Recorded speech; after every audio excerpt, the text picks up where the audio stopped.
চলো আজ তোমাদেরকে আমি আমার সন্ধ্যাবেলা থেকে রাত্রিরের একটা গল্প শোনাই। এই যে দেখছো, আমি আর আমার মেয়ে দুজনে মিলে যাচ্ছি। আমরা কোথায় যাচ্ছি বলো তো? আমরা যাচ্ছি কালকে শ্রুতির অন্নপ্রাশনের জন্য কিছু জিনিসপত্র কিনতে। এই যেমন ধরো, শ্রুতির মাথার একটা মুকুট কেনার ইচ্ছা আছে, শ্রুতির মালার অর্ডার দিতে হবে, ঠাকুরের কাছে নিয়ে যাব, তার জন্য ফল কিনবো, মিষ্টি কিনবো, আরও অনেক কিছু। আমরা দুজনে মা মেয়েতে কিন্তু বেশ গল্প করতে করতেই যাই এরকম। আর ওর বাবা আস্তে আস্তে গাড়ি চালাচ্ছে। ওভারব্রিজের ওপর থেকে যেতে একটা ভয় কাজ করে সব সময়ই, তার মধ্যেও একটু আনন্দ।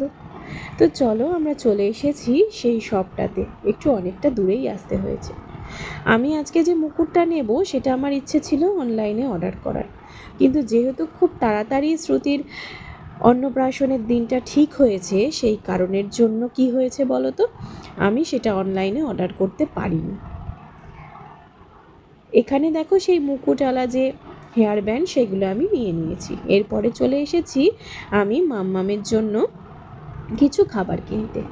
শ্রুতির জন্য কিনবো, মাম্মামের জন্য কিনবো না সেটা তো হয় না। শ্রুতির জন্য কিনেছি এবং মাম্মামকেও দুটো গার্ডার কিনে দিয়েছি। তার সঙ্গে কিনে দিয়েছি চিপস, কিটক্যাট, আর তার সঙ্গে ছিল আইসক্রিম।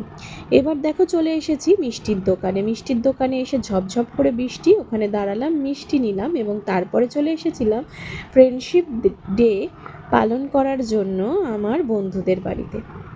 সেই বন্ধুরা যাদেরকে আমি তোমাদের সঙ্গে আগে শেয়ার করেছি।